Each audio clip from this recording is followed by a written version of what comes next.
Hello students. तो आज हम पढ़ेंगे digestive system in human beings. इसमें एलिमेंट्री कैनल है जो स्टार्ट होता है माउथ पे और एंड होता है एनस पे। सो हम लोग बेसिकली इनपुट जो जहां से खाना इनपुट होता है वहां से लेके जहां से खाना आउटपुट होता है उसका सफर को तय करेंगे।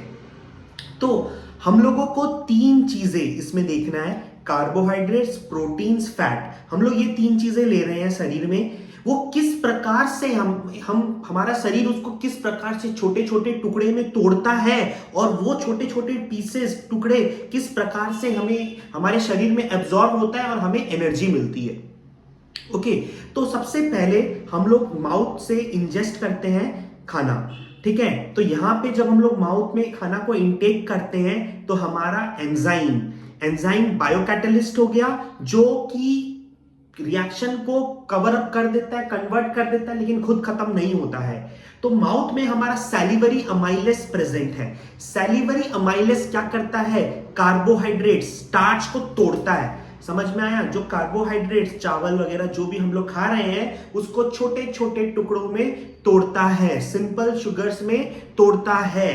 कौन? Salivary amylase. अब जो टूटा है उसके बाद जो खाना है जिसको हम लोग निवाला बोलस जो हम लोग इनटेक करते हैं वो हमारा ईसोफेगस से होते हुए स्टोमक में जाता है। यहाँ पे पेरिस्टाल्सिस मूवमेंट होता है। इसका मतलब आगे का पार्ट हमारा एक्सपैंड होगा, पीछे का कॉन्ट्रैक्ट, एक्सपैंड कॉन्ट्रैक्ट। इस प्रकार से खाना हमारा आगे जाता है और पहुंच गया है खाना हमारे स्टोमक में। अब स्टोमक में कौन कौन है? स्टोमक में है HCl। ठीक है, HCl है, पेप्सिन, म्यूकस। पेप्सिन एक एंजाइम है, ये सोया हुआ रहता है। HCl इसको जगाता है, रे उठ जा उठ जा उठ जा।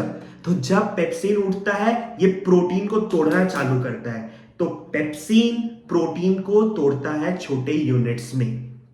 ठीक है, और स्टोमक में HCl और क्या करता है इसके अलावा? आप हम लोग कुछ भी जंक फूड खाते हैं वो सब खाते हैं तो उसके साथ हमारा जर्म जा सकता है पेट में। तो पेट में है HCl उस जर्म से हमें बचाता है। ठीक है, और यहां पे है म्यूकस जो कि पेट को HCl से बचाता है। HCl हाइड्रोक्लोरिक एसिड, भयानक एसिड है ये। तो हमारे जो स्टोमक के लाइनिंग है उसको कौन बचाता है? म्यूकस HCl से। ठीक है, ये हो गया। अब जो फूड आगे जो मूव करता है वो जाता है स्मॉल इंटेस्टाइन की तरफ।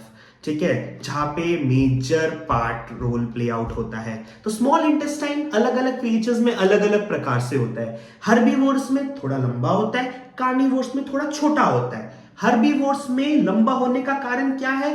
Herbivores are grass eating. ठीक है, उनको सेल्यूलस को डाइजेस्ट करना पड़ता है, समय लगता है। जो कि प्लांट बेस्ड खाना है उनका, जो मतलब प्लांट में सेल्यूलस पाया जाता है उसको डाइजेशन के लिए उनका स्मॉल इंटेस्टाइन लंबा और बड़ा होता है। कार्निवोर्स तो घास फूस खाते नहीं है तो उनका इसलिए इतना लंबा ये स्मॉल इंटेस्टाइन नहीं होता है, हर्बीवोर्स में लंबा होता है।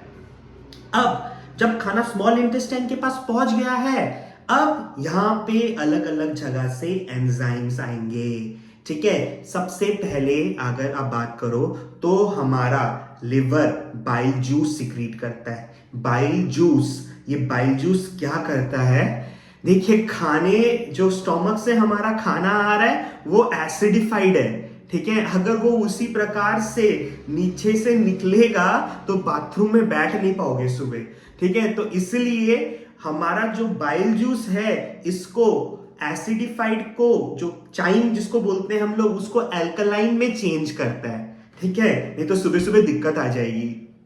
ठीक है, एसिडिक एल्कलाइन में चेंज होना बहुत जरूरी है। तो उसको कौन करता है? Bile juice. कहां से आता है वो? लिवर से। ठीक है, और यहाँ बाइल जूस और साथ साथ में क्या करता है? फैट्स को तोड़ता है। फैट्स को तोड़ना चालू हुआ। फैट्स कहां पे तोड़ना चाहे? फैट्स को किस में तोड़ता है? Emulsified fat. तो आप देख रहे होंगे कितने नीचे जाके हमारे शरीर में फैट्स टूटना चालू होता है। ठीक है, और इसके अलावा पैनक्रियाज है। ठीक है, पैनक्रियाज क्या करता है? अलग अलग एंजाइम देता है, जैसे कि ट्रिप्सिन और लिपेस, और भी है लेकिन ये मेजरली आपके सिलेबस में ट्रिप्सिन क्या करता है? डाइजेस्टिंग प्रोटीन्स के लिए काम आता है। और लिपेज क्या करता है, जो फैट्स, इमल्सिफाइड फैट्स को ब्रेक डाउन हुआ है उसको और फर्दर ब्रेक डाउन के लिए काम आता है। Is it clear? तो यहां पे हमारा ट्रिप्सिन और लिपेज हो गया, ठीक है। इसके अलावा स्मॉल इंटेस्टाइन के जो भी है वो भी खुद इंटेस्टिनल जूसेस सिक्रीट करते हैं। ये जो इंटेस्टिनल जूसेस होते हैं ये फाइनली तोड़ते हैं जो भी हमारे मतलब सबसे छोटे प्रोडक्ट्स में तोड़ देते हैं कार्बोहाइड्रेट्स को, जो कि हमारा ग्लूकोज है, फैट्स को जो कि फैटी एसिड एंड ग्लिसरॉल है, और ये क्या बोलते हैं प्रोटीन्स को जो कि अमाइनो एसिड्स है। बहुत इंपॉर्टेंट एग्जाम में क्वेश्चन पूछा जाता है, एंड प्रोडक्ट्स कार्बोहाइड्रेट्स का हो गया ग्लूकोज, फैट का हो गया fatty acid and glycerol, protein का हो गया अमाइनो एसिड्स। अब ये टूट गया है सब कुछ। क्या ये टूटने के बाद क्या इसको निकाल दे क्या शरीर से? तो फायदा क्या हुआ? अगर हम इसको निकाल देंगे तो जो ये टूटे हुए चीजें हैं ये तो सारे शरीर में सबको चाहिए। तो यहां पे आता है किसका रोल? विली का। विली, ठीक है, ये फिंगर लाइक प्रोजेक्शंस प्रेजेंट है, इसका लार्ज सरफेस एरिया होता है, ब्लड वेसल्स होते हैं। ये क्या करते हैं? फूड को जो पार्ट का है उसको लेके पूरे शरीर में पहुंचाते हैं कि सबको अच्छे से पोषण मिल सके। इसके बाद जाता है लार्ज इंटेस्टाइन के पास, वहां पे भी थोड़ा वाटर मॉलिक्यूल्स वगैरह एब्जॉर्प्शन वगैरह होता है। उसके बाद फाइनली एनस से जो अनडाइजेस्टेड फूड है, जो चीज वेस्ट मटेरियल है, वो बाहर निकल जाता है।